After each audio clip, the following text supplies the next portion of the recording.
Hello and welcome to my YouTube channel. I'm your storyteller, ready to take you on amazing journeys through different tales. How are you guys? Today's audiobook is The Shallows, What the Internet is Doing to Our Brains by Nicholas Carr. Let's get started. In The Shallows, I explore a profound question. How is the internet reshaping our minds and influencing our cognitive abilities? As I delve into this inquiry, I find myself reflecting on the very essence of what it means to think, learn, and engage with the world around us. The internet, with its ceaseless barrage of information and distractions, has become an integral part of my daily life, and indeed, the lives of many. However, as I navigate this digital landscape, I begin to notice diminishing returns in my ability to concentrate, contemplate, and connect deeply with the material I once cherished. One of the first themes I tackle is the nature of attention.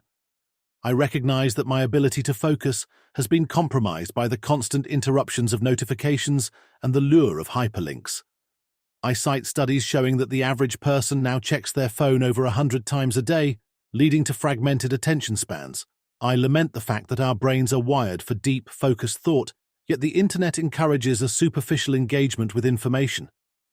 This shift from deep reading to skimming and scanning affects not only our comprehension but also our capacity for critical thinking. Another vital theme I explore is the impact of the internet on memory. I remember a time when I relied on my memory to navigate daily life, recalling facts, quotes, and ideas without hesitation. However, as I increasingly turn to search engines and digital devices for information, I notice a troubling trend. My memory is becoming less reliable. I delve into research that demonstrates how the act of searching for information online alters the way we encode and retrieve memories. I find myself asking whether the convenience of external storage, like Google, has made my own mental faculties less resilient.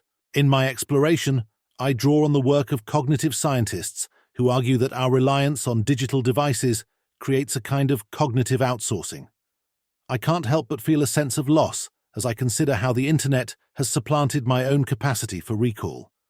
Instead of nurturing my memory, I become overly dependent on my devices, which may lead to a gradual erosion of my cognitive skills. The irony is not lost on me. In my quest for information, I may be sacrificing my ability to think critically and retain knowledge. As I delve deeper, I also examine the social implications of our digital lives. The internet has transformed how we communicate and interact with one another. I reflect on my own social habits, noting how online interactions often replace face-to-face conversations. While social media platforms offer a sense of connection, I find myself questioning the quality of these interactions. I cite studies indicating that online communication may lead to feelings of isolation and loneliness, despite the illusion of connectivity. This leads me to consider the role of empathy in human relationships. Engaging with others in person fosters a level of emotional connection that is difficult to replicate through screens. I find myself longing for the richness of in-person conversations, where nonverbal cues and the subtleties of human expression play vital roles. As I ponder the future of communication, I wonder whether the internet will continue to erode our capacity for genuine connection, leaving us more isolated than ever. In the latter part of my narrative, I turn to the future implications of these changes. I contemplate the broader societal consequences of our shifting cognitive landscape. Educators, parents, and policymakers must grapple with the reality that the digital age is altering how we think and learn. I emphasize the importance of fostering environments that encourage deep thinking and sustained attention, counteracting the pervasive distractions of the internet. I also reflect on the responsibility we bear as individuals.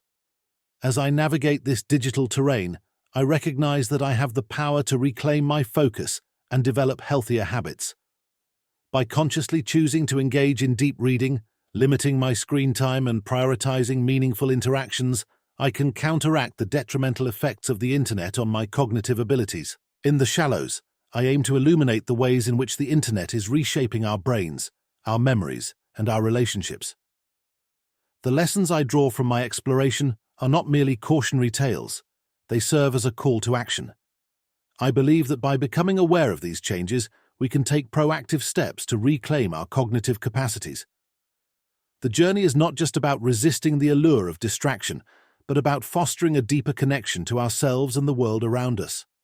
As I conclude my narrative, I'm reminded that while the internet offers vast opportunities for knowledge and connection, it is essential to navigate this landscape mindfully, ensuring that we do not lose the very qualities that make us human.